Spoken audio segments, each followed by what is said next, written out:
એરપોર્ટને નડતરરૂપ 5 ઇમારતોનો રીસર્વે શરૂ કરવામાં આવ્યો।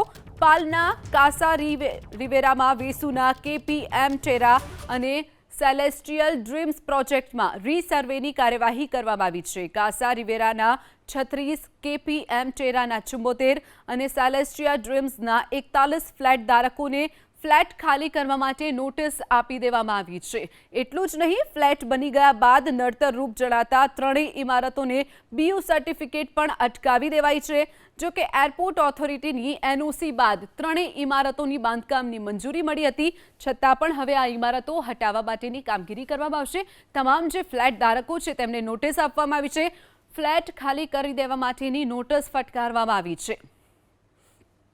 તો રહી રહીને જાગેલું એસએમસીએ તમામ જે ફ્લેટ ધારકો છે તેમને નોટિસ ફટકારી છે। વધુ વિગતો સાથે સંવાદદાતા ધનરાજ વાઘલે આપણી સાથે સુરતથી સીધા જોડાઈ ગયા છે। ધનરાજ, જે રીતે અમદાવાદમાં જે વિમાનની દુર્ઘટના બની ત્યારબાદ સુરત મનપા હવે રહી રહીને જાગ્યું છે, ત્યારબાદ જે ફ્લેટ ધારકોને નોટિસ આપવામાં આવી છે, શું કહેવામાં આવ્યું છે, કેટલો સમય આપવામાં આવ્યો છે, શું વિગતો?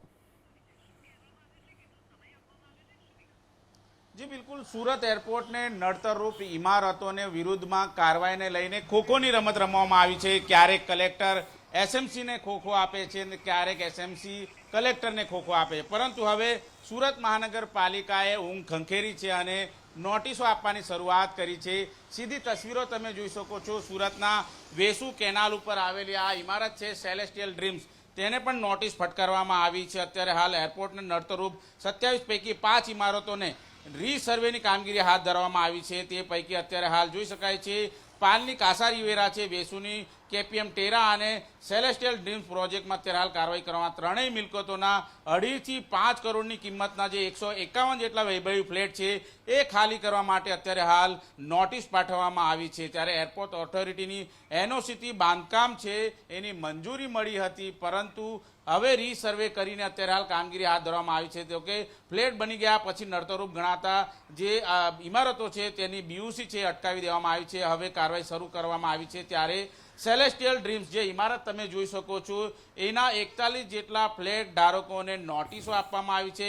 એરપોર્ટને નડતરરૂપ જેટલી જે 27 પૈકીની 5 ઇમારતો હતી જે એરપોર્ટની નજીક છે એને અત્યારે હાલ ઇમારતો ઉપર અત્યારે જે નોટિસો ફટકારવાની કામગીરી હાથ ધરાઈ છે। સુરત મહાનગરપાલિકા મોડે જાગી રહી છે। આ ઇમારત છે સુરત એરપોર્ટને રનવેને નજીકને લઈને અત્યારે હાલ માનવામાં આવી રહ્યું છે। ત્યારે જે ફ્લેટ ધારકો છે તેમને અત્યારે હાલ ખાલી કરવા માટેની નોટિસો આપવામાં આવી છે। જોકે અમદાવાદની ઘટના ઘટી છે ત્યારબાદ અત્યારે હાલ સુરત એરપોર્ટને લઈને પણ કામગીરી કરાઈ છે। 7 મુદ્દાઓને લઈને મિટિંગનો દોર પણ શરૂ કરી દેવામાં આવ્યો છે। ઉપરાંત જે પ્રમાણે એક મોટી કંપનીની ગેસ પાઇપલાઇન જે એરપોર્ટની રનવેની નીચેથી પસાર થઈ રહી છે એનો વિકલ્પ સ્વરૂપે શું કરવું એ બાબતને લઈને પણ અત્યારે તપાસ કરવામાં આવી રહી છે। અમદાવાદમાં મોટી દુર્ઘટના ઘટી ત્યારે સફાળે પાલિકા જાગી છે અને હવે નોટિસનો ખેલ શરૂ કરી દેવામાં આવ્યો છે।